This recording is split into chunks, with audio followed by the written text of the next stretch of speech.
This morning what we're going to be doing is we're going to continue on looking at our background and authority of scriptures in our hermeneutics module. This is lesson 5. And last lesson we looked at the canonization, or how we got the Bible that we have, the list of the books. Right. Now what we're trying to do is, in this lesson, is we're going to be talking about the development of translations, because as we know, we don't read Greek, we don't read Hebrew, we don't read Aramaic, we read English. So how did we get there? And how do we know what is contained in these books that have part of the canon? How do we know we have the accurate words? Because a lot of people ask that question, well, how do you know after all these years you actually even have anything that's written? Because you know how things change, how they get modified, how errors come into it. And those are actually valid questions. And those are the kinds of things we want to talk about in this lesson. We're going to look at the source material, and in next lesson what we're going to do is we're going to talk about how do we isolate, if you will, or come to the correct conclusion on what translations there are. Now in your notes, we, not part of lesson 5, but sort of the general for this background, we have this chart here we've been sort of using and following along. It's called the Bible from God to Men. And it starts off with the thoughts of in God's mind, if you will, as the way we describe it. In other words, what has God planned? What is this? What does He want to communicate? And we talked about Revelation. We've talked about that and how God now is communicating with human authors over time. That's the progressive revelation we've discussed. And then that becomes the inspired text. In other words, the God-breathed text from what God is communicating, that's now written down in those original manuscripts. And these are the kinds of things, since we don't have the originals, we have to know how do we get back to that inspired text. And we've talked about last time again how we canonize, or the list, the canonization, how we collected the books that we call the 66 books of the Bible, even though we know that the numbers aren't important, it's the contents that was important.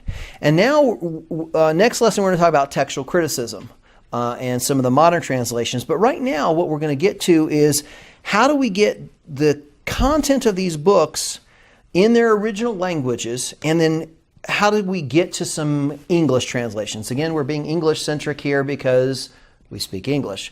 It's rather important. And then we're going to continue on in this whole process over time, to understanding interpretation, exegesis, understanding how it impacts our lives, and living it all out and sharing it. So we're starting all the way from what God's Word says, all the way to how are we sharing God's Word. So we're going to talk about that in this chart. But that's a good reference. So we've just collected the books. Now we're going to see how we get those books, that information, into a modern translation, or at least an early English translation. So in this lesson, we're only going to get up to the 1611 King James. Next lesson, we're going to talk about quote-unquote modern translations. We're only going to just bring us up to how did we get to what is one of the more popularly well-known Bibles. So, 3 things we're going to cover. First, we're going to cover looking at the Old Testament text, their various forms, and their significance to modern translations. And I'm going to try to give you just some general ideas of some of the important text. A lot of this stuff is not critical that you have it memorized, but it's important that you understand it. Secondly, we're going to do the same thing for the New Testament texts. And there's a lot more information that I want to share on that. And then finally, we're going to say, okay, how do we take those texts and get them to that King James Version? Next lesson, we're going to cover a lot more. Now, what's really important, though, to understand in this lesson is I'm not going to be talking about, okay, how do we find the variants and the forms and weed things out? Because as I go through here, I'm going to be talking about things like, well, this one supports that reading, this supports that reading. Don't be concerned about that right now. That's next lesson. We're going to talk about how do we deal with that. So this lesson, we're just going to say, what is our source material? What's its validity? What's its importance? So that don't get hung up if I say things that this supports one thing or supports another reading. That again is next lesson, lesson 6. So let's begin with our Old Testament texts. First off, the Septuagint. The Septuagint is one of the most important texts for the Old Testament. Now, it is the Hebrew translated into Greek. And the important thing about that is it is the Hebrew text in what's referred to as Koine Greek or Common Greek. So it helps us match up because the rest of the New Testament is written in Koine Greek. Where this comes from, the word Septuagint is actually Latin, and it's a Latin for the phrase according to the 70. And whether this is a true letter or not, we do have a letter that's referred to from Aretius, or I can't pronounce his name, some Greek guy. And this is from the time of Ptolemy II, and this is 285 to 247 BC. Now, if you remember anything from church history, Alexander the Great conquered the quote-unquote known war, and after he died, he had his generals divide up the empire, and one of those particular generals, Ptolemy, started the Ptolemaic dynasty, and that was in Egypt. As a matter of fact, Cleopatra was not Egyptian, she was actually Greek. So we talk about, the Cleopatra as during the Roman times. This is actually, she's from this dynasty. So this is the kind of dynasty it is. But what's important about this is he said, hey, I want to make sure I've got some of the best literature collected from the entire world. The library at Alexandria has been noted to have nearly a million, if you will, books or scrolls in it. And part of the stuff that he was collecting was the Pentateuch, or the first 5 books, the Torah, of the Hebrew Bible, Old Testament as we refer to it. And this letter says, hey, this is what happened. They got scholars together, and all 70, quote unquote, agreed in their translation from the Hebrew to the Greek. It's not important whether that's actually the case, but that's why it's called the Septuagint, according to the 70. And that's the Latin word for it. Now, the thing that's really important is this book, this translation was so critical and so important that this is the most quoted in the New Testament by Jesus and the apostles and all the New Testament writers. As a matter of fact, when we talk about Jerome's translation of the Latin Vulgate, he got into trouble by a lot of people because this text was considered so important and so, if you will, almost inspired, that when he started messing with it, going back to the original Hebrew, people didn't like it. That's how powerful this text is. And it's really important for scholars today to do some comparison with it. Some ideas that we get from it, or that were Hebrew into Greek, words like apostle, atonement, covenant, faith, forgiveness, glory, law, peace, righteousness, truth. All these things come out of the Septuagint's translation of the Hebrew text that we then, render on into English. So this is a very critical one for the Old Testament. How the rest of it got translated, we don't know, but it did happen. So we do know that the rest of the Old Testament was eventually translated. The originals were just for the law. Now, the next thing that's also very important, especially for Old Testament, is called the Samaritan Pentateuch. Now, if remember the Samaritans, the Good Samaritan in the New Testament, and the Jews and the Samaritans didn't get along very well because those were the Jews who were left behind after the Babylonian exile, when they went into exile and intermarried with the local people. And there was some bad blood there. They had some major issues with the Jews because one of the things that they wanted to do was, where should you worship? Is it Jerusalem or is it elsewhere? If you remember, the woman at the well was asking, where should you worship? And Jesus said, there's a time, and now is, that you're not going to be worshiping in a place. It's, in spirit and in truth. This is that time now. So these are the Samaritans. What's really important, though, is the Samaritan Pentateuch is the thing that was parallel with the Hebrew texts that eventually we get to the critical text we use today, the Masoretic text. And they were parallel at about the same time. So you have a real good comparison. This starts around 400 BC. So you can compare that Masoretic text with the Samaritan text. And there was variations of where you should worship and a few other things, but it really gives you some very interesting readings and ways to test things out because they were derived from the same root. So that's a relatively important thing. So it's some very close correlations there. Then we have the thing called the Aramaic Targums. Okay, Aramaic, remember, that was one of the languages that was spoken in the book of Daniel, has some Aramaic in it. It was sort of like the common Semitic language, like Greek was during Roman times, things like that. So Aramaic, the Targum basically means translation. but it's translation with some paraphrase in there. And this is something that the Jews used sort of as a common text. The official text of a synagogue was Hebrew. But the common people, since they spoke more Aramaic and it was more diversified language, the Aramaic targums or translations were sort of the common use, the people's local synagogues. The other thing that's important about them is they are very literal translations from the Hebrew. And because they're very literal or almost wooden, it really helps in textual criticism to say, okay, this word matches that word, this matches that. And so it helps scholars weed out what was and wasn't in the original. So that's a very important set of texts.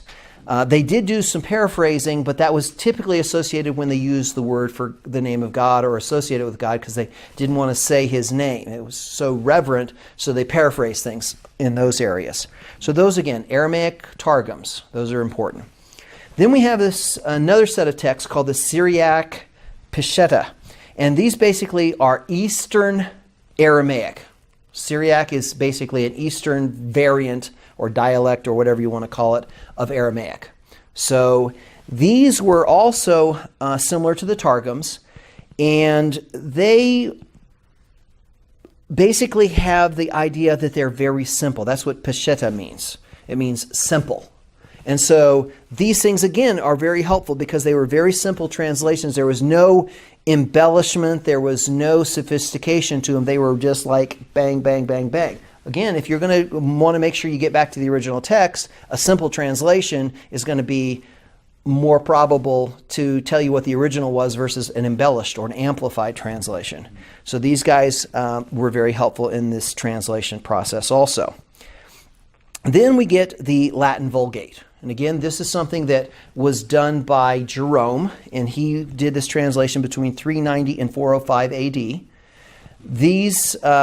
His work was based on the Latin text revisions. So he started with some of the original Latin text because the Hebrew was not being translated. It was the Septuagint being translated into Latin. And he started with that. And then he goes back and says, well, wait a second. I'm a scholar here in languages in Hebrew and Greek. I'm going to go back to the originals. So he actually was in Bethlehem or in Jerusalem. So he went back to the texts that the Jews had, and the Septuagint and the Hebrew and the Greek letters and texts. And he went and he did a translation. And in particular, he translated from Hebrew to Latin.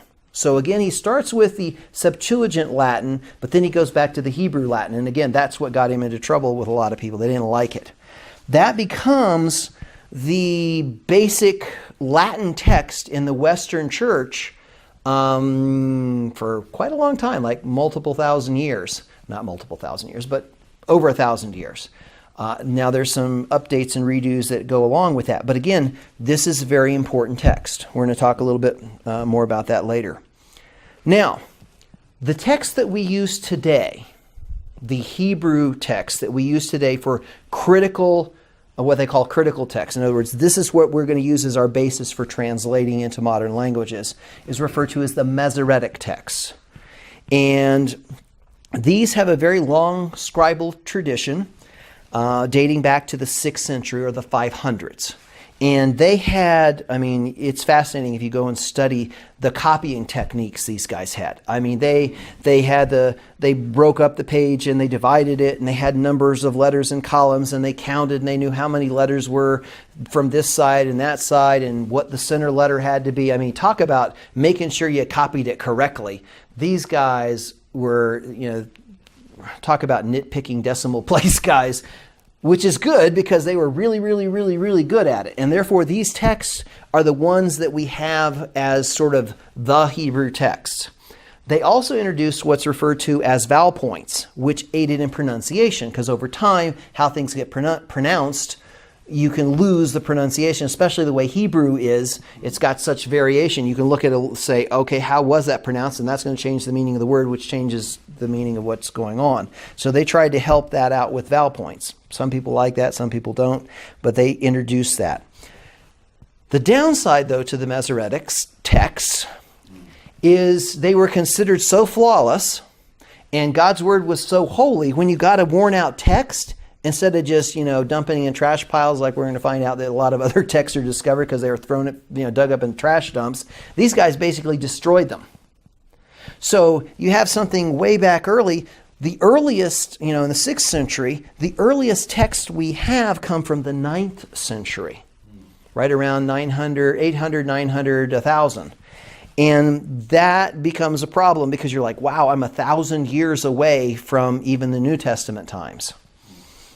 Some of the key texts are the Aleppo Codex, which unfortunately was a really great one, but that was damaged in riots in Aleppo in 1947. The Leningrad Codex, which is the complete manuscript written in Cairo around 1000, 1010. It's in the National Library of St. Petersburg today, of Russia, St. Petersburg, Russia. And the Cairo Codex, which is has the former and latter prophets, as we've talked about before. And that was from 895. So again, you can notice these things are way, way later, but yet they're still considered some of the best texts that we have. And we'll talk a little bit more about that. Now, in 1948, there was a discovery of what's referred to as the Dead Sea Scrolls, the scrolls found in the caves outside of the Qumran community, which is where you would see the Essenes during Jesus' time. That's where these guys were. And these basically predate the oldest Hebrew text by 1,000 years. So we have this Masoretic text, and then we have these Dead Sea Scrolls. So you can imagine the excitement that people had. Wow, we found these things. And you can also find the fear of 1,000 years have passed. What's going to happen? Are these texts going to even sync up? And what's amazing is there's almost a complete copy of the book of Isaiah. And that's a big book that's dated to roughly 100 BC, maybe even a little bit earlier than that. And when you look and compare the text from Isaiah to the Masoretic text of Isaiah, it's almost identical. And most of the time it's spelling variants and things like that. So that is an amazing thing to say. A copy of Isaiah written 1,000 years earlier is still basically the identical text as they had in the Masoretic text. So it's quite amazing. Now, there are some variations that you see in those texts against other texts. Some support Septuagint readings, some support Sumerian readings. And so again, this is that whole textual criticism. How do I figure out what's going on? But that's just an amazing thing when you come to think about it. So these are the source texts that we use to say, okay, how do I know what I have in my Old Testament is valid and correct? And again, textual criticism will help us sift and sort through that whole process.